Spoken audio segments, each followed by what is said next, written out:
오늘도 로마서 말씀을 같이 보겠는데요. 로마서 2장 12절에서 15절까지 말씀을 함께 보시겠습니다. 로마서 2장 12절에서 15절까지 말씀을 우리 한 목소리로 같이 읽도록 하겠습니다.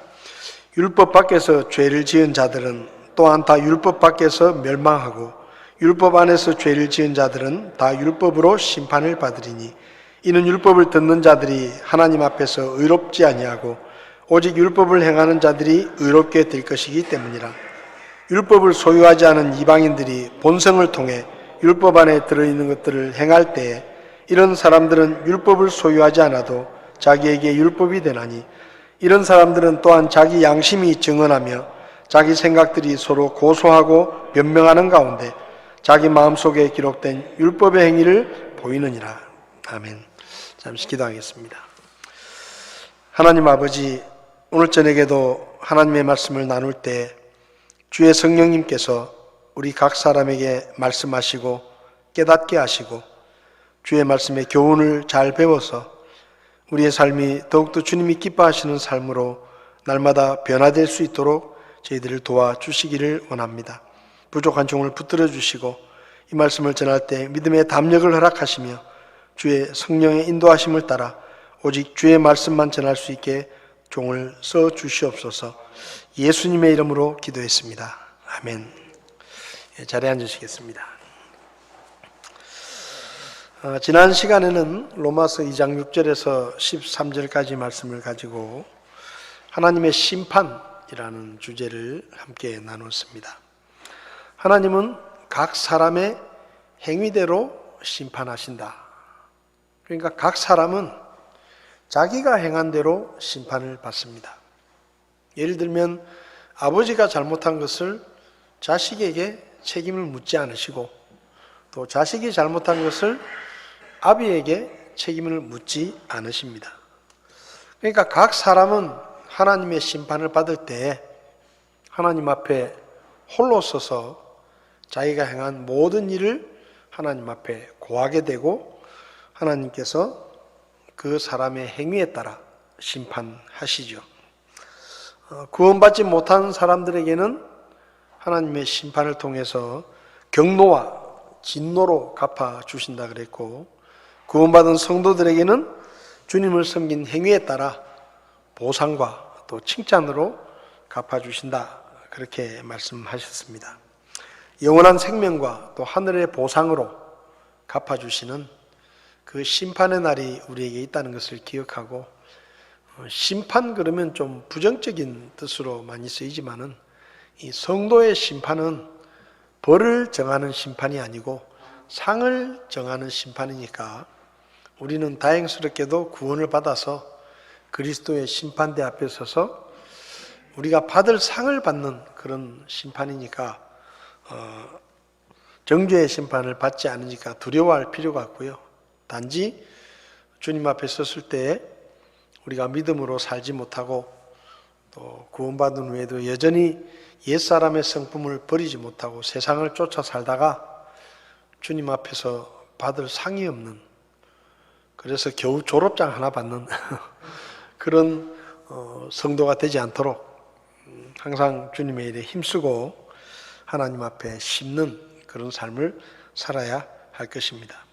또 하나님의 심판은 아브라함의 후손인 유대인이나 또 이방인이나 차별이 없다. 그러니까 죄를 지으면 그 사람이 이방인이냐 아니면 유대인이냐에 따라 어떤 심판이 차별이 있거나 또 그 사람에게 주어지는 벌이 차별이 있는 게 아니고 똑같다. 차별이 없이 하나님은 모든 사람의 행위를 이방인이든지 유대인이든지 상관없이 심판하시는데, 악을 행하는 사람에게는 환난과 권고가 있고 선을 행하는 사람에게는 영광과 존귀와 화평이 있다라고 말씀하셨습니다. 이 시간에는 그러면 하나님께서 심판을 하실 때 그 심판의 기준이 뭐냐 하는 것을 좀 말씀드리려고 합니다. 성경을 보면 하나님께서 사람들을 심판하실 때 유대인이나 이방인이나 차별이 없이 심판을 하시지만 유대인들을 심판하는 기준과 이방인들을 심판하는 기준이 다르다 하는 것을 알 수 있습니다. 먼저 이방인들의 심판 기준은 양심의 증언입니다. 12절을 보면 율법 밖에서 죄를 지은 자들은 또한 다 율법 밖에서 망한다. 그리고 율법 안에서 죄를 지은 자들은 다 율법으로 심판을 받는다. 이렇게 말씀합니다. 당시 유대인들에게 이 모세의 율법은 아주 절대적인 것이었습니다. 그래서 유대인들은 자기들이 아브라함의 후손으로 하나님의 선택을 받은 하나님의 백성이고 자기들은 모세를 통해서 주신 율법을 가지고 있기 때문에 이방인들보다 자기들은 훨씬 더 의롭다. 그리고 율법을 알고 있기 때문에 자기들은 의롭게 함을 얻는다라고 생각했고 이방인들은 율법이 없기 때문에 망한다. 그렇게 생각을 했습니다.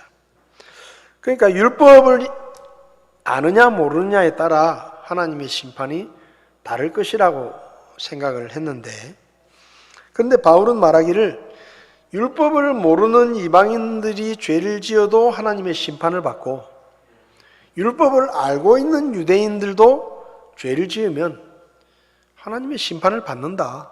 그렇게 말씀합니다.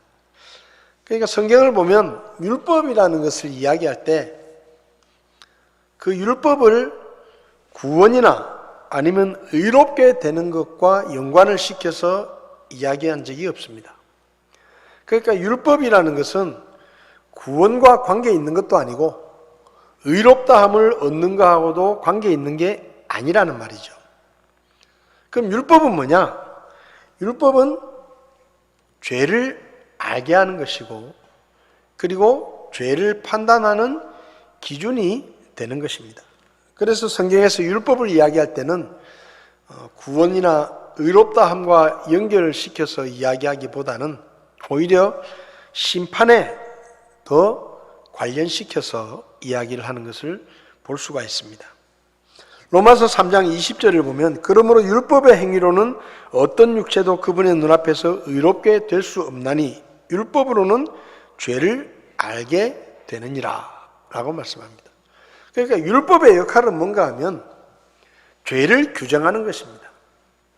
그러니까 율법을 잘 지키면 구원을 받고 율법을 잘 지키면 의롭다함을 얻는 것이 아니라 율법의 기능과 역할은 죄를 깨닫는 거예요.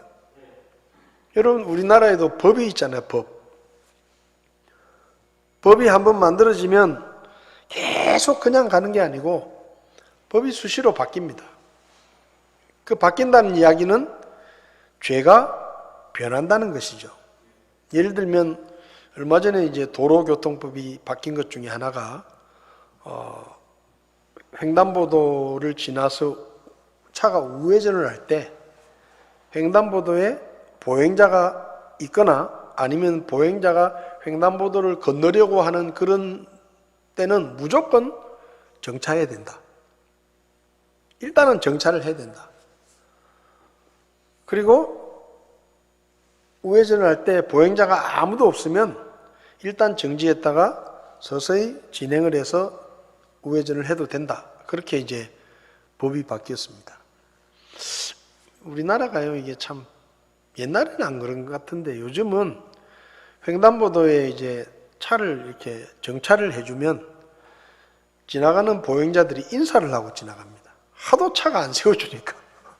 서 있어도 차가 안 세워주고 다 지나가니까 이제 저같이 좋은 착한 운전사가 나타나가지고 횡단보도 앞에 차를 딱 세워주면 어떻게 보면 횡단보도에 차를 세우는 것은 당연한 일이고 그리고 보행자가 횡단보도를 건너는 것은 지극히 당연한 일인데 그 당연한 일이 하도 안 지켜지니까 저처럼 착한 운전사가 차를 딱 세워주면 횡단보도를 지나가는 사람들이 저를 보고 인사를 이렇게 고맙다고 인사를 하고 지나갑니다. 우회전을 할 때 이 횡단보도 앞에 무조건 정차를 해야 되는데 잘 안 하니까 사고가 많이 나고 이제 사람이 다치거나 죽는 일이 많이 생기니까 이제 법으로 정한 것이죠. 무조건 우회전을 할 때는 횡단보도 앞에서 일단 정차를 해야 된다. 그리고 보행자가 지나가거나 아니면 보행자가 지나가려는 그런 의사만 있어도 아직 횡단보도에 들어오지 않았더라도 무조건 사람이 있으면 서는 것이 원칙이다. 그래서 옛날에는 그냥 지나가도 보행자가 있으면 조심해서 지나가도 상관이 없었는데 지금은 그 정차를 안 하고 사람이 지나가는데 차가 가면 범칙금을 냅니다. 그게 죄가 된 것이죠. 죄. 벌금을 내야 되는 죄가 된 것이죠. 그러니까 법이라는 것은 죄를 정해주는 것입니다. 그래서 법으로 정한 죄에 대해서는 책임을 져야 하고 그리고 그 법으로 정한 죄를 어겼을 때는 벌을 받는 것이죠. 그러니까 하나님이 유대인들에게 주신 율법은 1차적인 율법의 목적은 죄를 정하는 것입니다.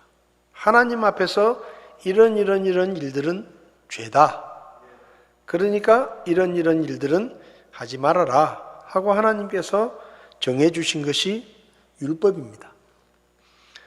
그러면 그 율법을 다 지키면 구원을 받느냐? 율법을 다 지키면 구원을 받습니다. 근데 문제는 율법을 다 지킬 수 있는 사람이 한 명도 없다는 거예요. 율법을 다 지켜서 하나님 앞에서 완전한 삶을 살 수 있는 사람이 한 사람도 없다는 것입니다. 그러니까 결국 율법을 주신 목적은 뭐냐? 율법을 잘 지켜가지고 구원을 받으라고 율법을 주신 게 아니고 율법을 통해서 죄를 깨닫고 하나님 앞에서 죄를 짓지 않도록 조심하고 그리고 죄를 짓지 않도록 노력하라. 그런 뜻으로 율법을 주신 것이죠. 유대인들에게는 율법이 있습니다. 근데 이방인들에게는 하나님의 율법이 없어요. 물론 이방인들에게도 자기들 나름대로의 법이 있습니다. 나라마다 법이 있고 민족들마다 법이 있죠. 우리나라에도 굉장히 많은 종류의 법이 있습니다. 근데 하나님의 율법은 이 세상 나라들이 정한 법과는 좀 다릅니다. 그래서 하나님께서 아브라함의 후손인 유대인들에게는 특별히 모세를 통해서 율법을 주신 것이죠. 하나님의 백성답게 다른 민족들이 어떻게 살든지 너희들만큼은 하나님의 백성답게 거룩한 삶을 살아야 된다. 그래서 하나님께서 율법을 주셨습니다. 근데 이방인들에게는 율법이 없어요. 그 말은 율법이 없으면 죄를 알지 못하는 겁니다. 그러니까 이방인들은 무엇이 하나님 앞에서 죄인지를 모르는 거죠. 그러면 하나님께서 이방인들을 심판하실 때는 그 기준을 무엇으로 심판을 하시느냐? 유대인들에게는 율법을 주셨으니까 율법을 기준으로 심판을 하면 되는데 이방인들에게는 율법이 없으니까 무엇을 기준으로 심판을 하시는가 하면 여기 15절을 보면요. 14절을 보면 이렇게 말씀합니다. 율법을 소유하지 않은 이방인들이 본성을 통해 율법 안에 들어있는 것들을 행할 때에 이런 사람들은 율법을 소유하지 않아도 자기에게 율법이 되나니. 말이 좀 어려운데 한마디로 말하면 율법이 없는 이방인들은 본성을 통해서 율법은 없지만 하나님이 주신 본성을 통해서 무엇이 하나님 앞에서 옳은지 그릇된 것인지를 깨닫는다는 것이죠. 그래서 그 사람에게 주신 그 본성이 유대인들에게 주신 율법과 같은 역할을 한다는 것입니다. 그러니까 율법의 조항은 없지만 사람의 본성을 통해서 하나님 앞에서 무엇이 옳은지 그른지를 판단하게 된다는 것이죠. 그리고 15절을 보면 이제 14절에서는 본성을 통해라고 말했는데 그 본성이 뭐냐? 15절을 보면 이런 사람들은 또한 자기 양심이 정언하며 자기 생각들이 서로 고소하고 변명하는 가운데 자기 마음속에 기록된 율법의 행위를 보이느니라. 그러니까 14절에 본성이라고 표현을 했고 15절에는 양심이라고 표현을 했는데, 하나님께서 사람을 만드실 때 사람의 마음속에 양심을 심어 놓으셨습니다. 양심. 이 양심을 통해서 율법이 없더라도 이 양심을 통해서 하나님 앞에서 무엇이 옳은지 무엇이 잘못된 것인지를 깨닫게 그렇게 만들어 놓으신 거죠. 양심의 역할은 증언하는 것입니다. 양심의 역할이 뭐냐? 양심은 증언하는 거예요. 무슨 말인가 하면 어떤 사람들이 어떤 행동을 하려고 할 때 양심이 증언하는 것입니다. 그것은 창조주 하나님이 별로 기뻐하시지 않는 일이다 하고 증언을 하는 거예요. 그리고 어떤 일을 할 때 그것은 하나님이 기뻐하시는 일이다 하고 증언을 해주는 겁니다. 물론 그 양심의 증언에 따를 수도 있고 따르지 않을 수도 있어요. 근데 양심이 증언을 하는 겁니다. 그렇게 사사건건 우리의 양심이 우리에게 증언을 하는데, 그 사사건건 증언을 하던 그 양심이라는 것이 우리가 이제 인생을 마치고 하나님 앞에 서게 되면 우리 속에 기록된 우리의 행위들에 대해서 양심이 하나님 앞에서 증언을 하는 것입니다. 그러니까 우리가 어떤 일을 하려고 할 때, 예를 들면 우리가 어떤 일을 잘못된 일을 하려고 할 때 양심의 가책을 느끼거나 꺼리낌을 느끼는 것은 왜 그런가 하면 그게 신호예요. 신호. 뭐냐? 이것은 하나님 앞에서 옳은 것이 아니다 라는 것을 알려주는 신호입니다. 그리고 우리가 어떤 착한 일을 하거나 좋은 일을 했을 때 우리 마음이 기쁘고 즐거운 것은 그것도 역시 양심이 보여주는 신호예요. 그래서 양심의 신호를 계속해서 보내주는 것입니다.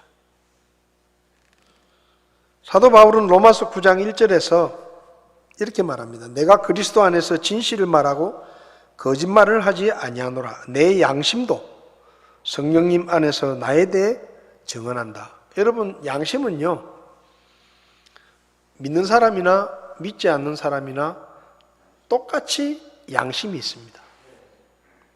양심이라는 게 있어요. 그래서 사도 바울이 말합니다. 내 양심도 내가 너희에게 진실을 말하고 거짓말을 하지 않는다는 것을 내 양심도 증언한다. 그렇게 이야기합니다. 그리고 고린도후서 1장 12절을 보면 우리가 세상에서 생활할 때 단순함과 하나님께 속한 진실함으로 했다. 그리고 육체의 지혜로 하지 않고 하나님의 은혜로 했다. 사도 바울이 일상생활을 할 때 그렇게 했다는 것이죠. 근데 일상생활을 했을 뿐만 아니라 또 너희를 향하여는 더욱더 그렇게 했다. 그러니까 무슨 말인가 하면 고린도 교회 성도들을 향해서도 단순함과 하나님에게 속한 진실함으로 했고 육체의 지혜로 하지 않고 하나님의 은혜로 대했다는 것이죠.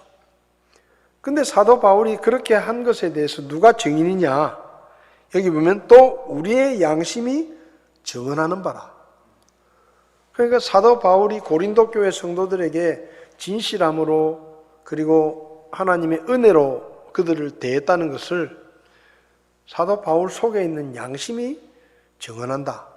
그러니까 양심의 역할은요, 증언하는 거예요. 양심은 우리의 행위에 대해서 증언하는 것입니다. 여러분, 사람의 행위는 말이나 글로 증명되는 것이 아닙니다. 말이나 글로 증명되는 게 아니에요. 하나님 앞에서 우리가 섰을 때 누군가가 우리에 대해서 기록한 말이나 했던 말이나 글이 우리가 어떤 사람인지를 하나님 앞에 증명하는 게 아니에요. 우리 속에 있는 양심이 우리가 어떤 사람인지를, 우리가 어떻게 살아왔는지를 하나님 앞에 증언하는 것입니다. 여러분, 이 세상에 위인들이 많습니다. 위인들의 전기가 많죠. 그런데 대부분의 위인들의 전기나 어떤 사람의 생애를 기록한 책들을 보면 안 좋은 얘기는 별로 안 씁니다. 안 좋은 얘기는 별로 안 써요. 그냥 그 사람이 잘했던 거, 훌륭했던 거, 어릴 때부터 아주 착했던 거, 뭐 이런 걸 쓰지, 그 사람이 뭐 나쁜 짓을 한 거, 도둑질을 한 거, 이런 거는 기록을 잘 안 해요. 그러니까 글이라는 것은 믿을 수가 없는 거예요. 또 쓰는 사람에 따라 다릅니다. 내가 어떤 사람에 대해서 좋아하는 사람이 글을 쓰면 그 사람을 더 좋은 사람으로 만들 수 있겠죠. 근데 어떤 사람을 미워해서 그 사람에 대해서 글을 쓰면 그 사람을 나쁜 사람으로 만들 수도 있습니다. 그러니까 말이나 글은 제대로 된 평가 기준이 아니에요. 하나님 앞에서 우리 각 사람이 그분 앞에 설 때에 양심이 증언하는 것입니다. 특별히 율법이 없는 유대인들은 하나님 앞에서 이 양심의 증언이 기준이 되어서 평가를 받는 것이죠. 그래서 양심은 우리 속에서 계속 신호를 보냅니다. 꼭 우리가 성경 말씀을 알지 못하더라도 우리 마음속에 있는 양심이 우리가 하는 행동에 대해서 신호를 보내고 평가를 보내는 것이죠. 죄를 지을 때 아무도 보는 사람이 없어도 꼭 누군가 보고 있는 것 같고, 그리고 마음이 불안해지고 죄책감을 느끼는 것이 왜 그런가 하면요, 양심 때문이에요. 양심이 가책을 받는 겁니다. 양심이 그 일은 하나님 앞에서 옳지 않은 일이라고 신호를 보내고 증언을 하기 때문에, 나한테 이야기를 해주기 때문에 아무도 보지 않았지만 내가 불안하고 죄책감을 느끼는 것이죠. 근데 모든 사람이 같은 양심을 갖고 있는 것은 아닙니다. 성경을 보면 성경에 여러 종류의 양심을 이야기하는데 한 7가지 정도의 양심을 이야기합니다. 그 사람의 양심이라는 게 내 안에 있는 양심과 다른 사람에게 있는 양심이 다 똑같은 게 아니에요. 첫 번째로 성경은 선한 양심이 있다라고 말합니다. 선한 양심. 선한 양심은 하나님이 처음에 우리에게 심어 놓으신 양심을 말합니다. 그 모든 사람에게는 선한 양심이 있어요. 하나님께서 선한 양심을 심어 놓으셨어요. 근데 이 선한 양심은 가만히 저절로 이 선한 양심이 지켜지고 보존되는 것이 아니라, 이 선한 양심이 지켜지고 보존이 되려고 하면 어떻게 해야 되느냐? 양심에 꺼리낌이 없는 것은 행하고, 양심에 꺼리끼는 것은 행하지 않는 일을 철저하게 반복적으로 해야 됩니다. 그러니까 하나님이 주신 선한 양심을 지키려고 하면, 어떤 일을 하려고 할 때 양심이 꺼리낀다면 안 해야 돼요. 그리고 어떤 일을 속에서 하라고 양심이 이야기하면 해야 돼요. 그 일을 계속 반복적으로 하다 보면 우리 속에 있는 선한 양심이 더러운 것들로 오염되지 않고 지켜지는 것입니다. 그래서 디모데전서 1장 19절을 보면 사도 바울이 디모데에게 이런 말을 합니다. 믿음과 선한 양심을 붙들어라. 그러니까 믿음을 지켜라. 그 믿음이 변질되지 않도록 믿음을 지켜라. 그리고 하나님이 주신 선한 양심을 지켜라. 그걸 제대로 지키지 않으면, 믿음도 지키지 않으면 오염되는 것처럼 우리에게 있는 선한 양심도 내가 지키지 않으면 오염된다. 어떤 자들이 그것을 버렸다. 선한 양심을 버렸다는 거예요. 그리고 믿음에 관하여는 파손했다. 여러분, 구원받은 성도라도 우리 안에 있는 이 선한 양심을 지키려고 노력하지 않으면 예수님을 믿기는 믿는데 비양심적인 사람이 됩니다. 여러분, 예수 믿는 거하고 양심하고는 좀 다른 거예요. 예수님을 믿기는 믿는데 그 양심이 더럽혀진 사람이 되는 것입니다. 그 다음에 두 번째는 꺼리낌이 없는 양심이 있는데, 이것은 하나님이나 사람 앞에서 숨기거나 감추고 싶은 부끄러운 일을 행하지 않는 양심을 말합니다. 사도행전 24장 6절을 보면 사도 바울이 이렇게 말합니다. 이 소망 속에서 나는 하나님과 사람들을 향하여 항상 양심에 실족하게 하는 일이 없도록 스스로 힘쓴다. 이게 뭔가 하면 내 양심이 꺼리낌이 없는 양심이 되도록 하나님과 사람 앞에서 내가 힘쓴다는 것이죠. 그 다음에 약한 양심이 있습니다. 약한 양심. 고린도전서 8장 7절을 보면 그러나 모든 사람에게 그 지식이 있지는 아니하나니 어떤 사람들은 이 시각까지도 우상을 의식하여 우상에게 바친 것으로 여기고 그것을 먹음으로 그들의 약한 양심이 더러워졌다. 그 양심이 있긴 있는데 양심이 약한 거예요. 양심이 약하다는 말은 무슨 말인가 하면 이게 수시로 변한다는 거죠. 그러니까 자기 스스로 뭔가를 선택하는 것이 아니라 환경이나 사람의 영향을 받고 상황에 따라 수시로 바뀌는 거예요.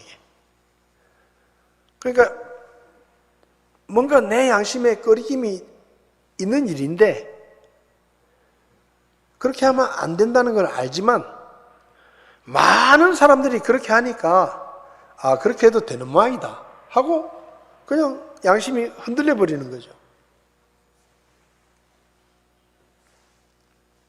여기 8장 7절에 말하는 게 그겁니다. 우상을 섬기던 게 습관이 되노니까 예수 믿고 나서도 우상에게 바쳐진 음식을 안 먹어야 되는데 그 양심적으로 그걸 먹지 말아야 되는데 이 사람도 먹고 저 사람도 먹고 다 먹으니까 아, 먹어도 되는 모양이다 하고 자기도 먹는 거죠. 그리고는 양심의 가책을 안 받는 겁니다.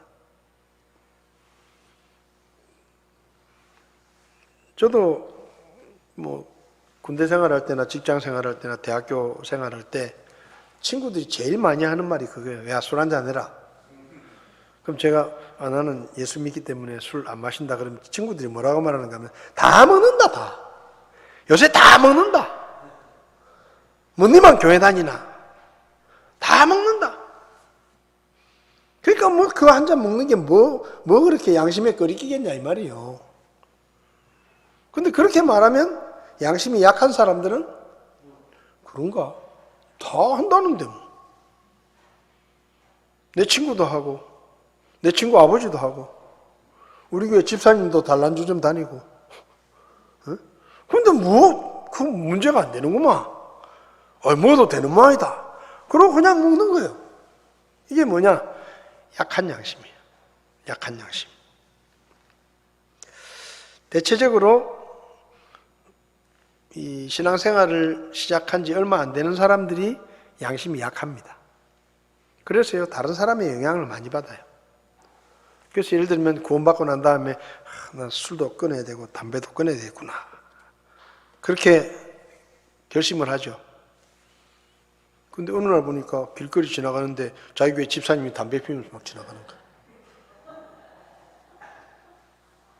그러니까 혼돈스러운 거예요.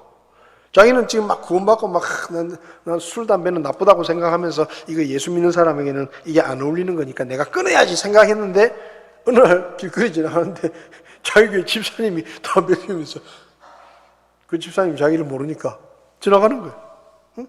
그럼 혼동이 되는 거예요. 괜찮나? 담배 안 끊어도 되겠네? 그냥 계속 하는 겁니다. 이게 뭔가 하면 양심이 약한 거예요. 영향을 많이 받는 것이죠.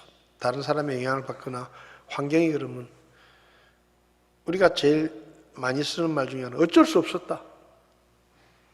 여러분 어쩔 수 없는 일이 어디 있어요? 내가 안 하면 안 하는 거지. 내가 끝까지 안 하면 안 할 수 있는 거예요.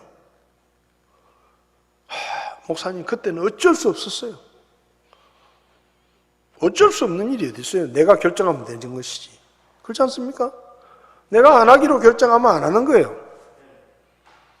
근데 뭐 어쩔 수 없었다는 말이 뭐죠? 이 사람도 하고 저 사람도 하니까 뭐 나도 괜찮겠지 하고. 꼭 운전하다가 신호등에 걸리면요, 꼭 경찰한테 하는 말이 뭐예요? 저 사람은 봐주고 왜 나만 잡냐 이거. 아니, 내가 안 가면 되는 거예요. 남이 가든지 말든지. 그렇잖아요. 남이 가든지 말든지 내가 교통법규를 잘 지키고 내가 신호를 지키면 되는데 꼭 신호 위반 걸리면은 저 사람 왜 안 잡고 나만 잡냐고. 그게 뭔가 하면 양심이 약한 거예요. 그 사람이 잡히든지 안 잡히든지 내가 잘못했으면 그건 내가 잘못한 거예요. 나보다 더 뒤에 온 사람을 경찰이 안 잡은 걸 억울하게 생각할 게 아니라 내가 잘못한 것을 반성하고 다음부터는 그렇게 하지 말아야지 하고 고쳐야 되는 겁니다. 근데 뭐 열을 받아가지고 뭐 저 사람은 왜 안 잡고 나보다 더 늦게 왔는데 안 잡고 나만 잡고 뭐 경찰이 못됐다든지 뭐 사람 차별한다든지 막 큰 소리 치고 막 양심이 약한 것입니다.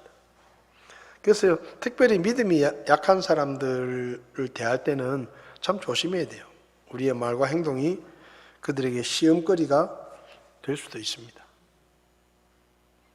될 수 있으면 믿음이 약한 사람들 앞에서는 원칙을 이야기해야 되고 우리가 믿음의 본을 보여야 돼요. 그냥 말은 그렇게 하면서 행동을 우리가 달리하면 그 사람이 시험받아요. 그 다음에 순수한 양심이 있습니다. 디모데후서 1장 3절을 보면 내가 밤낮으로 기도하는 가운데 끊임없이 너를 기억함으로 내 선조들 때부터 내가 순수한 양심으로 섬기는 하나님께 감사를 드린다. 순수한 양심은 뭐냐? 한마디로 말하면 하나님만을 원하는 양심이에요. 하나님만을 원하는 양심. 순수한 양심을 가진 사람은 하나님 앞에 이렇게 기도합니다. 하나님, 내가 원하는 것은 주님 한 분밖에 없습니다. 그 외에는 제가 원하는 게 없습니다. 제가 원하는 것은 어떤 능력이나 기도 응답이나 교회 부흥이나 성장이 아니라 저는 하나님 당신을 원합니다. 하나님 한 분만을 원합니다. 디모데전서 3장을 보면 이 순수한 양심이 왜 중요한가 하면 교회 직분자들을 택할 때에 특별히 집사들을 선택할 때 순수한 양심 속에 믿음의 신비를 간직한 자라야 한다.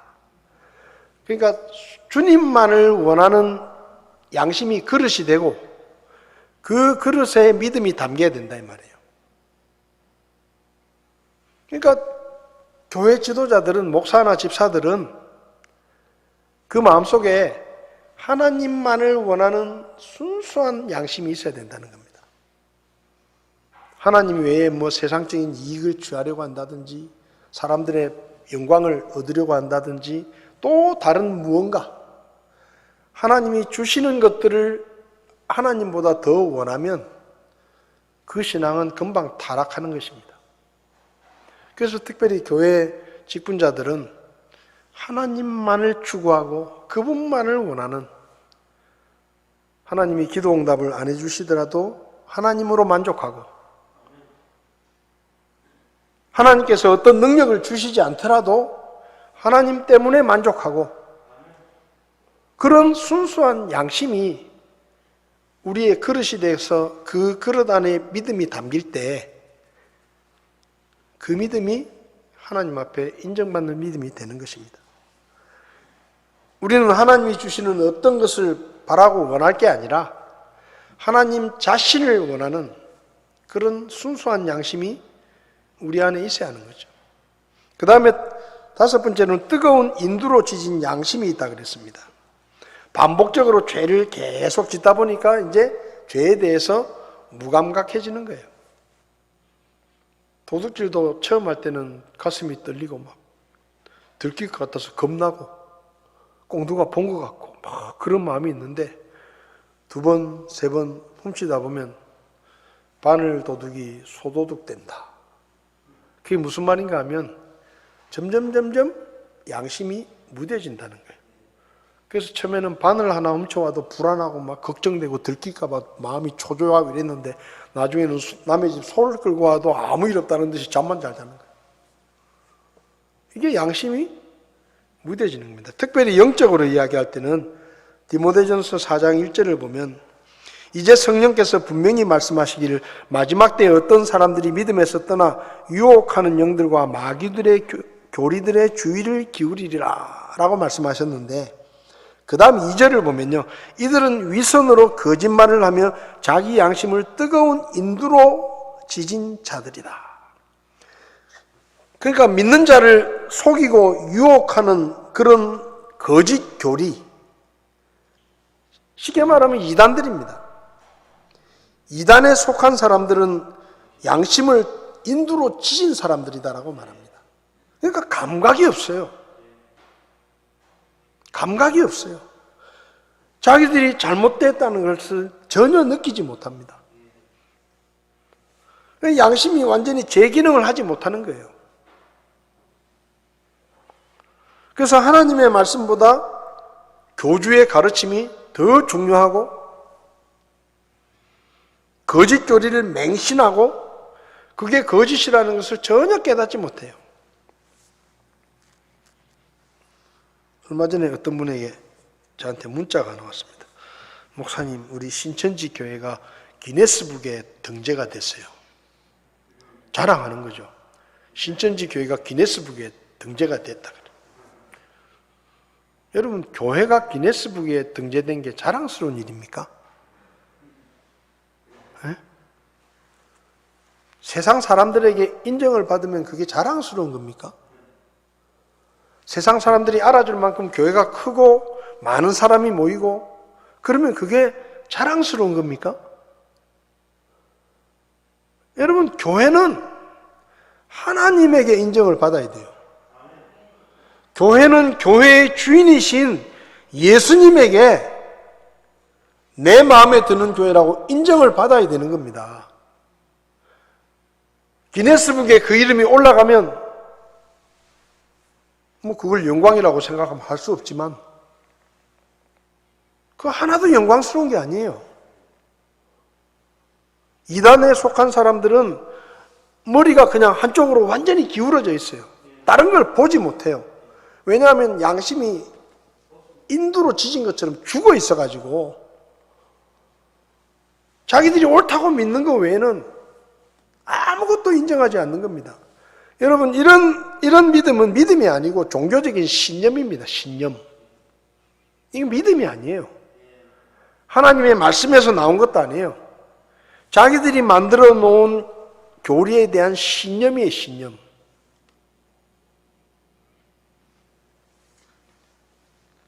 그래서 뜨거운 인두로 지진 양심, 아무 역할을 하지 못하는 것입니다. 하나님의 말씀을 들어도 아무런 반응을 하지 못하는 거예요. 그 다음에 더럽혀진 양심이 있습니다. 양심에 가책받는 일들을 반복적으로 하다 보면 하나님이 주신 선한 양심이 더럽혀집니다. 디도서 1장 15절을 보면 순수한 자들에게는 모든 것이 순수하나 더럽혀지고 믿지 않는 자들에게는 아무것도 순수하지 아니하고 오히려 그들의 생각과 양심마저도 더럽혀져 있다. 양심에 불순물들이 가득 차가지고 때가 차가지고 여러분 형광등에 때가 먼지가 많이 끼면요 빛이 흐려집니다. 그러면요 어두워져서 잘 안 보여요. 양심도 그래요. 하나님이 선한 양심을 주셨는데 그 선한 양심이 자꾸 세상에 더러운 것들로 때가 끼다 보니까 이제는 간경화 비슷하게 기능을 제대로 하지 못하는 거예요. 기능을. 제 역할을 못하는 겁니다. 믿지 않는 사람들은 생각과 양심마저도 더럽혀져 있다. 그렇게 말하는 겁니다. 그 다음에 마지막으로 악한 양심입니다. 악한 양심. 믿지 않는 자들의 양심을 성경은 악한 양심이라고 말합니다. 하나님은 선한 양심을 주셨지만 세상의 욕심과 세상의 더러운 것들을 계속해서 추구하고 양심에 가책을 줄 때 신호를 보낼 때 그 신호를 따르지 않고 계속해서 악을 행하다 보면 이제는 그 양심이 기능이 없어질 뿐만 아니라 악해지는 거예요. 하나님의 말씀을 대적하는 것입니다. 선한 양심을 가진 사람들은 하나님의 말씀을 전하면 관심을 가지고 잘 받아들입니다. 그런데 악한 양심을 가진 사람들은 끝까지 안 믿으려고 애를 씁니다. 애를 써요. 히브리서 10장 22절을 보면 우리 마음이 뿌림을 받아 악한 양심으로부터 벗어났다. 그러니까 이 악한 양심을 바꿀 수 있는 것은 그리스도의 보혈밖에 없습니다. 예수님의 보혈이 들어가서 예수님의 보혈로 그 양심이 씻어져야 제 기능을 하는 양심이 되는 거예요. 여러분, 저와 여러분들이 바탕이 착해서 지금 이렇게 살고 있는 게 아닙니다. 저와 여러분들이 다른 사람보다 선하고 더 온유하고 더 자비롭고 더 착해가지고 지금 이렇게 사는 게 아니에요.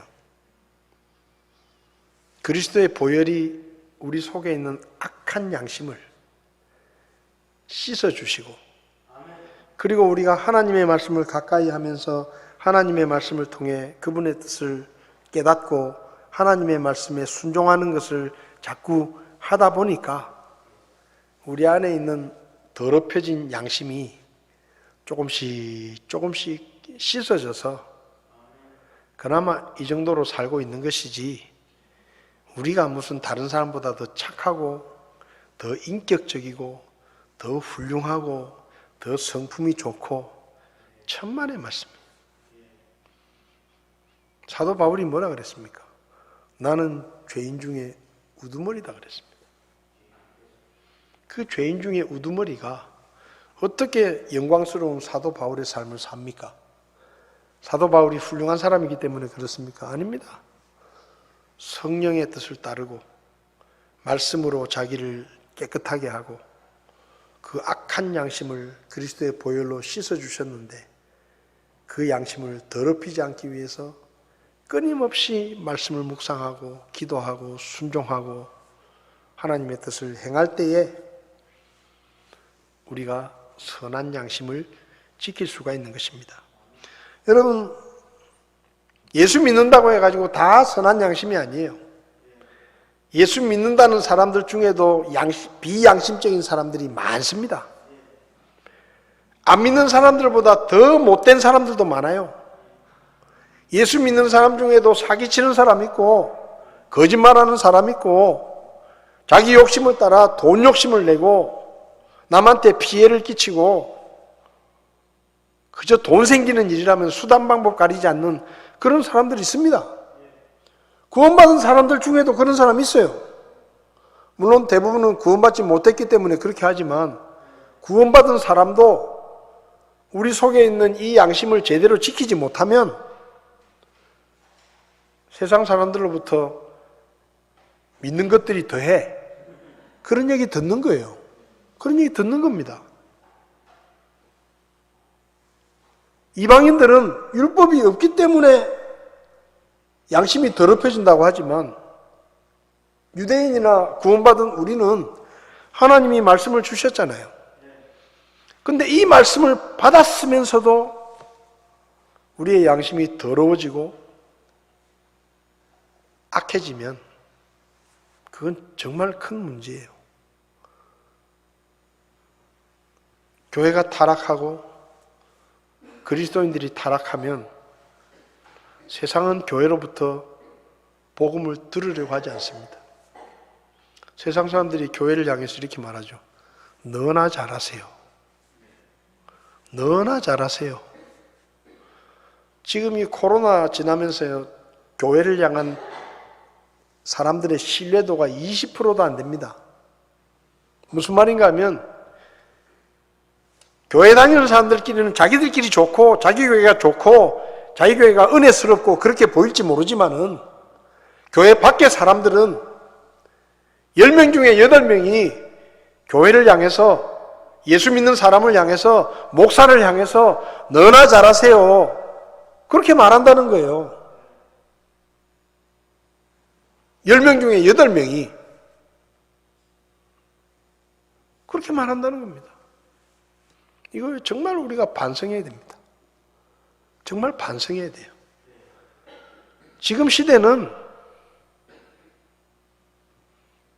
전도를 하면 전도의 가장 큰 장애물이 누구냐? 교회예요. 전도의 가장 큰 장애물이 누구냐? 목사예요. 복음을 전하면 어느 교회 뭐 무슨 목사 뭐 어쩌죠. 뭐 목사가 그렇게 하면 됩니까? 뭐 교회 집사가 그러면 됩니까? 내가 누구누구를 아는데 그 못됐어요, 못됐어. 교회에서 어떻게 가르치길래 그렇게 사냐고. 여러분, 이거요, 우리 책임입니다. 우리 책임이에요. 우리가 더 말씀에 순종하고 세상 사람들에게 빛과 소금의 역할을 감당하고, 정말 그들이 우리의 믿음을 보기 전에 우리의 선한 양심을 보고, 저 사람들은 참 진짜 믿는 사람들이다. 내 주변에 예수 믿는 사람 많은데 저 사람들은 진짜 예수 믿는 사람들이다. 그런 신뢰와 인정을 우리가 받지 못하면 전도는 안 됩니다. 안 돼요. 그러니까 우리가 변해야 되는 거예요. 나를 알고 있는 교회 밖의 사람들이, 내 거래처 사람들이, 내 이웃들이 우리를 바라보면서 저 사람은 믿는 건 둘째치고 참 양심이 있는 사람이다. 저 사람은 참 선한 양심이 있는 사람이다. 그 얘기를 우리가 들어야 우리가 입으로 말하는 그리스도의 복음이 믿을 만한 복음이 되고 귀를 기울일 만한 말이 되는 겁니다. 여러분, 이방인들은 율법을 모르기 때문에 그렇게 삽니다. 우리도 전에는 이방인이었어요. 율법을 몰랐어요. 그런데 하나님의 은혜로 우리는 구원을 받고 이 성경책을 알게 된 겁니다. 저와 여러분들이 우리 안에 심어주신 하나님의 선한 양심을 말씀과 기도로 깨끗하게 닦고, 조금의 때가 묻으면 또 닦고 그래서 선한 양심을 가지고 하나님과 사람 앞에서 부끄러울 것이 없는, 꺼리낌이 없는 양심으로 인정을 받고, 그래서 우리 교회가 세상 사람들로부터 신뢰를 받고 그리고 인정을 받는 그런 교회가 될 때 우리가 전하는 복음이 힘이 있는 것이고, 사람들은 우리가 전하는 복음에 귀를 기울이게 될 것입니다. 예수 믿는다고 해서 저절로 선한 양심이 지켜지는 게 아닙니다. 저와 여러분들이 끊임없이 말씀으로 우리 자신을 돌아보고 고칠 것을 고치고 버릴 것을 버리고, 그래서 하나님과 사람 앞에서 믿음뿐만 아니라 선한 양심을 지켜서 하나님 앞에 쓰임받는 그런 우리가 될 수 있기를 바랍니다. 기도하시겠습니다. 하나님 아버지, 하나님께서 우리에게 선한 양심을 주셨는데 우리가 세상의 것들에 빠져서 그 양심이 악한 양심으로 변질되고 우리가 세상을 쫓고 하나님을 알지 못했습니다. 그런데 하나님께서 은혜로 우리에게 복음을 들려주시고 예수 그리스도를 믿고 구원받아 그리스도의 십자가의 보혈로 우리의 악한 양심을 씻어주시고 우리에게 선한 양심을 회복시켜 주셨는데, 하나님, 우리가 또다시 세상의 더러운 것들로 우리의 양심을 더럽히지 않게 도와주시기를 원합니다. 말씀과 기도 속에서 우리 자신을 돌아보게 하시고 항상 깨끗하고 정직한 마음으로 하나님의 말씀을 묵상하며 주님의 뜻을 행함으로 우리의 양심이 선하고 순수한 양심이 되어서 하나님 앞에 쓰임받는 믿음의 삶을 살게 도와주시옵소서. 오늘도 귀한 말씀으로 저희들을 가르쳐 주셔서 감사합니다. 말씀을 듣고 배울 뿐만 아니라 우리의 삶의 실천함으로 우리의 삶이 더 주님을 기쁘시게 하는 삶이 되게 도와주시옵소서. 귀한 말씀을 감사드리며 예수님의 이름으로 기도했습니다. 아멘. 예배를 마치겠습니다.